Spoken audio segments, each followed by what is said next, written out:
Salut à tous. Alors, commençons notre première session qui est le fondamentaux du cloud computing ou le fondamentaux du cloud.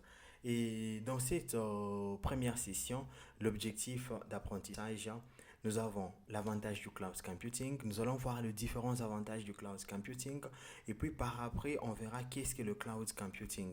Donc, on va commencer par la simple définition du cloud computing, tellement niveau débutant. Nous allons parler du cloud computing, la définition du cloud computing. On verra aussi c'est quoi la responsabilité partagée, le modèle de cloud computing. On fera des exemples. Et puis par après, nous allons voir le coût d'investissement et aussi le coût d'exploitation. Et par après, on verra quelques types de services cloud, tels que l'infrastructure as a service, plateforme as a service, software as a service et function et ainsi de suite. Donc, sans plus tarder, on commence par le premier point qui est la définition du cloud computing. Et on nous dit ici, le cloud computing est la fourniture des services informatiques via Internet. Ok, et tout ce qui suit permettant une innovation plus rapide, des ressources flexibles et des économies essentielles. Ici, nous allons nous baser juste sur le premier point et la définition la plus importante qui est la fourniture des services informatiques via Internet. Ok? Donc, alors, ici, quand on parle des services informatiques et aussi on parle d'Internet, on se dit, rentrons dans l'ancien temps où nous allons prendre un exemple. On se dit, nous avons par exemple une entreprise. Une entreprise, on dira une entreprise par exemple A. Ok? Bon, l'entreprise de Bob Enterprise. Dans l'entreprise de Bob Enterprise, cette entreprise possède une salle serveur. Ok, une salle serveur ou le département informatique. Et dans cette salle serveur ou le département informatique, on se dira, nous avons un switch qui est connecté par exemple à un routeur et ici nous avons un serveur. Et sur le serveur, c'est un serveur web, un serveur de données. Nous avons plusieurs services et aussi l'équipement intermédiaire ou le switch est connecté à plusieurs autres équipements. Et par après, le service est connecté à Internet ou plutôt le réseau est connecté à Internet. Donc ça, c'est le réseau de l'entreprise de Bob. Et dans ces réseaux d'entreprise de Bob, on a, admettons, 100 travailleurs ou 100 users. Donc, on a des users qui lisent le mail, tel que je l'ai décrit. Nous avons des users qui transfèrent le fichier, des users qui accèdent au web, des users qui font du télétravailleur et ainsi de suite. Donc, l'ensemble de tout ce qu'on a ici, on dira par exemple, nous avons des services. OK? Nous avons l'ensemble des services. Or, dans notre définition du cloud computing, on nous dit la fourniture des services via Internet. Et ces services informatiques, ce sont ces services ici. Comme dans cette entreprise, on peut avoir du calcul, ok? Tout ce qui est par exemple comme des machines virtuelles, la virtualisation où nous avons des serveurs. On peut aussi avoir des bases de données, plusieurs bases de données. On aura aussi, on s'est dit, par exemple, plusieurs services mail et ainsi de suite. Tout ça, on peut les classifier comme étant des services informatiques. Et donc, on nous dit le cloud computing est la fourniture de ces services via quoi? Via Internet. Donc, d'où on se dira, comme il y a la fourniture des services via Internet, d'une part, on a le fournisseur des services et d'autre part, on a un client, celui qui bénéficie de ces services. Donc, d'où nous allons prendre cette image. On s'est dit, ici, notre fournisseur de services est Microsoft. Microsoft qu'on met entre parenthèses Azure. Cette fois-là, ce n'est plus l'entreprise de Bob. Donc, ici, on a l'entreprise de Bob, entreprise de Bob qui est là. Après l'entreprise de Bob, on s'est dit, par exemple, on a trois autres utilisateurs. L'utilisateur Alice, et puis, on a un autre utilisateur ici qui est l'utilisateur Claude. OK? Et Microsoft, cette fois-là, a sa salle serveur. OK? Ou son data center. On va entrer en profondeur avec des mots beaucoup plus techniques. Restons d'abord pour l'instant au niveau basique. Il a sa salle serveur. Et dans sa salle serveur, Microsoft a plusieurs serveurs. OK? Plusieurs serveurs interconnectés entre eux en utilisant des routeurs, en utilisant de switch, de parfait et ainsi de suite. Et ici, il a plusieurs bases de données, plusieurs machines virtuelles, donc plusieurs machines virtuelles et ainsi de suite. Donc tout ce qui est comme service. Et cette fois-là, ces services sont connectés à Internet. Et Microsoft fournit ces services d'une autre part à une plus grande entreprise qui est l'organisation des Bob. Et Microsoft peut fournir aussi ces mêmes services à des différents utilisateurs. Donc, d'où vous allez vous rendre compte qu'on vous dit dans la simple définition du cloud computing qui est la fourniture des services informatiques via Internet. Et dans la fourniture, il y en a plusieurs services. Ici, nous avons gardé des services tels que le calcul, ok, le calcul, tout ce qui est de la puissance, la fourniture des serveurs, des CPU, du disque dur et ainsi de suite. Et puis, la fourniture de tout ce qui est comme du stockage. Donc, ici, nous voyons le stockage, le service. D'où, en un mot, dans des simples définitions, vous allez vous rendre compte qu'on vous dira avec ça, vous allez vous faire votre propre définition. Le cloud computing est la fourniture des services informatiques via Internet. Et l'avantage de ces services apporte une innovation plus rapide, des ressources flexibles et aussi des économies d'échelle. Tel que vous avez vu avec notre exemple, on avait dit d'une part, nous avons Microsoft, ok? Donc d'une part, nous avons Microsoft. C'est Microsoft qui offre son infrastructure dans le cloud, on dit Azure, et cette infrastructure est offerte à l'entreprise des Bob et aussi à d'autres utilisateurs. Ça va rapporter beaucoup plus d'innovation puisque Microsoft, ses infrastructures ou ses services ne sont pas déployés que dans un seul pays. OK? Comme ça serait le cas par exemple de l'entreprise de Bob. OK? Donc Bob peut bénéficier des services de Microsoft qui sont déployés dans plusieurs pays via le monde. Donc, il peut déployer le même service dans les plusieurs pays tout d'un coup. Donc, d'où ça facilite l'innovation et les ressources plus flexibles et des économies à grande échelle. Si Bob devait déployer dans son organisation, ok, des filiales dans plusieurs pays, ça devait lui prendre beaucoup plus de temps. Donc, d'où avec le cloud computing, cette fourniture de services ou cette fourniture de services donne beaucoup plus d'économies et des innovations plus rapides à des entreprises. Et par après, au deuxième point, nous allons voir le caractéristique du cloud computing. Ici, nous avons vu juste une simple définition, mais voyons d'abord le caractéristique du cloud, les caractéristiques essentielles du cloud computing. Et parmi ces cinq caractéristiques du cloud computing, ces caractéristiques sont déterminées par le NIST. Donc, vous allez les retrouver sur Internet. Si vous cherchez par exemple NIST qui détermine tout ce qui est comme la normalisation sur le cloud computing, il détermine ces cinq caractéristiques. Dont le premier caractéristique, nous avons le libre service à la demande.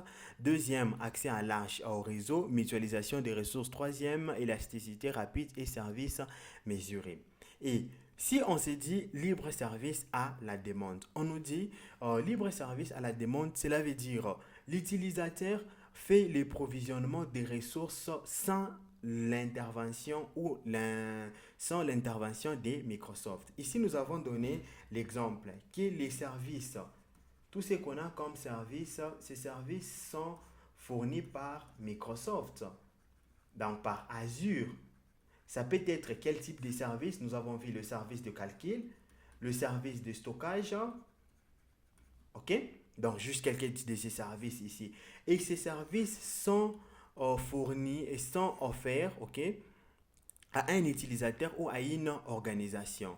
Et donc, on nous dit, pour qu'il puisse répondre aux caractéristiques du cloud computing, l'utilisateur doit avoir accès à ces services à la demande. Donc, cela veut dire, si par exemple, l'utilisateur ou l'organisation Bob a besoin d'un serveur de n'importe quelle caractéristique RAM, CPU et ainsi de suite. L'entreprise ou l'utilisateur Bob aura accès à ces services directement sans contacter Microsoft ou sans entrer en contact avec les IT de Microsoft. C'est pourquoi vous allez vous rendre compte que pour répondre à cette partie, tout le provider du cloud computing vous fournit le portail, vous fournit un site web.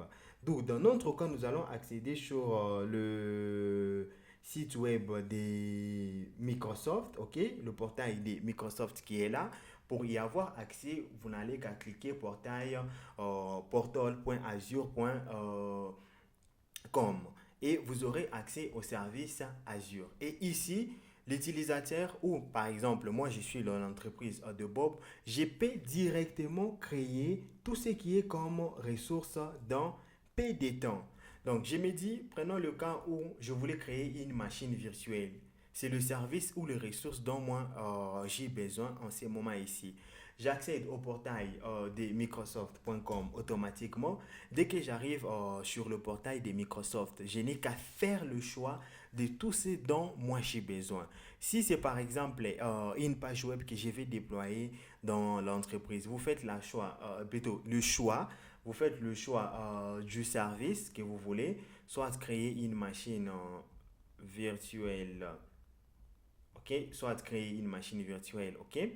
Je clique sur la création d'une machine virtuelle.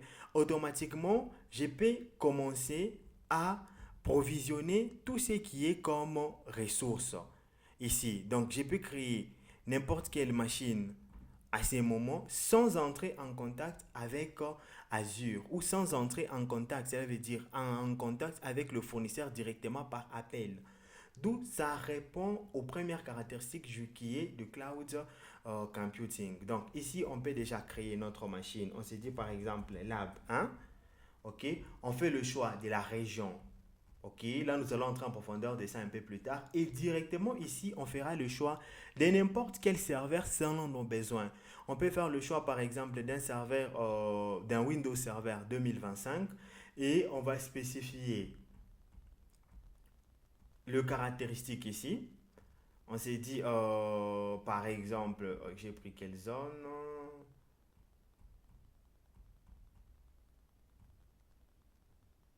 Ok. Donc, on s'est dit, par exemple, nous voulons prendre un serveur qui a 8 Go de RAM, ok, et deux processeurs virtuels. Donc, je peux faire n'importe quel choix ici sans l'intervention d'Azure ou de Microsoft et automatiquement, je crée ma machine virtuelle. Donc, alors, la deuxième partie qui est ici, ou deuxième définition, on nous dit, avec le cloud computing, nous avons cette possibilité de spécifier, donc, nous avons cette possibilité de créer ou d'avoir n'importe quelle ressource sans l'intervention humaine. Et deuxième caractéristique, on nous dit on a accès à ces ressources via le réseau ou via Internet. Et on peut avoir accès à ces ressources en utilisant n'importe quel équipement. Donc, cela veut dire, première caractéristique, nous avons défini ici, vous avez accès aux ressources à la demande. Donc, sans l'intervention de Microsoft ou d'Azure. Et deuxième ici, vous avez accès à ces services. La première des choses via Internet et vous pouvez accéder à ces services en utilisant n'importe quel device ou périphérique. Ça peut être un ordinateur portable, un ordinateur de bureau, un téléphone mobile ou tout comme une tablette ou même des smartwatches. Donc, vous pouvez avoir accès aux services cloud computing en utilisant ces devices. Et troisième point, on nous dit la mutualisation des ressources. Les ressources sont mises en commun pour être attribuées dynamiquement aux clients de façon transparente. L'utilisateur n'est pas au courant. Donc, cela veut dire, du côté Microsoft, tel que je l'ai expliqué ici, Microsoft peut décider d'avoir plusieurs, pas décider, Microsoft a déjà plusieurs de ses serveurs partout au monde. Je vous ai donné l'exemple de l'organisation de Bob. Donc Bob peut déployer ses services en utilisant le provider qui est Azure et comme Azure est disponible presque partout au monde, dans plusieurs pays, ces services de Bob seront aussi accessibles partout. Donc d'où Microsoft peut déployer des data centers, par exemple des centres de données aux IS, les autres centres de données en France, les autres centres de données n'importe où en Europe, en Asie et ainsi de suite. OK? Et ces centres de données, par exemple en Asie, on peut avoir plusieurs par exemple plus de 100 serveurs. Ces 100 serveurs seront mis ensemble pour fournir des ressources à plusieurs utilisateurs. On peut prendre un exemple, juste un simple exemple, ok, on essaie d'imaginer. Par exemple, un des serveurs de Microsoft a par exemple, ok, 10 petaoctets, un des serveurs. Il peut mettre plusieurs de ces serveurs 10 petaoctets, même sans serveur. Et si un seul utilisateur a besoin de 5 petaoctets, l'utilisateur se connecte sur le portail Azure et il commence à créer directement son environnement sans savoir que sur site de Microsoft pour avoir ces 5 petaoctets, Microsoft a combiné 5 différents plus grands serveurs. Donc, d'où ça répond, cette partie mutualisation des ressources est transparent à l'utilisateur. Et le quatrième caractéristique, on nous dit l'élasticité rapide. Ok, ou encore dans le livre on dit rapide elastic. Ici, la capacité, vous aurez cette capacité si l'utilisateur, par exemple, décidait aujourd'hui, ok, quatrième caractéristique. Aujourd'hui, moi en tant qu'utilisateur ou Bob en tant qu'utilisateur se connecte sur le portail Azure et il crée une machine virtuelle, ok? Un VM, il crée une machine virtuelle qui a 100, bon, on s'est dit les caractéristiques, on peut avoir 100 SSD, disque dur. Du côté CPU, on s'est dit 8 cœurs et la mémoire RAM, on dira 16 la mémoire RAM. On crée, l'utilisateur Bob crée ses VM. OK? Après une semaine, l'utilisateur décide automatiquement, au lieu de 100, il décide d'aller à 200 pour augmenter de la puissance et ici d'aller à 16 et de là à 32. L'utilisateur le fait automatiquement et sans l'intervention de l'utilisateur, sans l'intervention du provider ou des Microsoft. Et à un moment, si l'utilisateur décide de rentrer encore un 100, il peut le faire plus facilement. Donc, d'où vous allez voir cette rapidité d'approvisionner et de libérer, ça s'adapte automatiquement. Là, c'est le quatrième caractéristique du cloud computing. Et le cinquième caractéristique, on nous dit le service est mesuré. Et ces services sont mesurés, l'utilisation est contrôlée et optimisée. Lorsque vous vous connectez sur le cloud computing chez n'importe quel provider, ces 5 caractéristiques sont mises en œuvre. On peut par exemple accéder encore au portail Azure, regarder le cinquième caractéristique. Et dans le cinquième caractéristique, on nous dit que les services sont mesurés. Ok, arrêtons la création de notre machine virtuelle. On a la partie cost management. Nous avons la possibilité de voir tout ce qui est comme service, tout ce qu'on a consommé, le montant à payer et ainsi de suite. Vous allez voir que cette possibilité, vous aurez la partie invoice, ce que vous avez consommé. Donc, ok, de mon côté, invoice and payment method et le cloud computing ou le provider me fournit ces services, donc j'ai la possibilité de voir la consommation en temps réel. Donc et cette consommation ici je les verrai à chaque fois, ok, je consomme le ressource, j'ai consommé par exemple par seconde, par minute, ça va dépendre de votre provider. OK?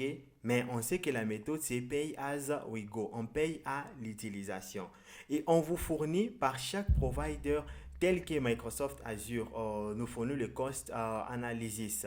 Je peux voir que telle période, par exemple, j'ai à consommer 22 rentes pour tel service. Telle période encore, par exemple, pour Azure Bastion, j'ai consommé 9 rentes. Pour telle partie de storage ou le stockage, telle machine virtuelle, la partie réseau et la partie load balancer.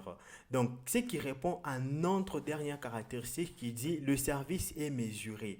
Tout ce que vous faites, un provider doit vous donner ou vous fournir un dashboard en temps réel où vous voyez vos consommations. Donc, d'où pour parler de cloud computing, normalement, chaque provider doit répondre à ces 5 caractéristiques de base. Ils peuvent décider d'aller loin, plus loin que ça, mais au moins, ils sont obligés de respecter ces 5 caractéristiques demandées par le NIST.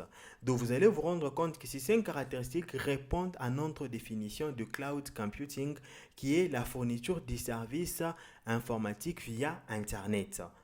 OK? Donc, un petit résumé, dans notre première caractéristique, cela veut dire, si vous devez parler de cloud computing, vous devez avoir la possibilité d'avoir accès à ces services à la demande, accès aux services à la demande sans l'intervention du provider ou du fournisseur. Et puis, vous avez accès à ces services avec n'importe quel périphérique. Et les ressources sont mutualisées. Là, c'est quelque chose que normalement, nous, les end-users ou les utilisateurs, qui nous ne voyons pas. Et la rapidité ou l'élasticité, on peut augmenter des ressources ou diminuer des ressources ou libérer des ressources à chaque moment. Donc, d'où dans notre prochaine vidéo, nous allons entrer en profondeur aussi sur un autre point.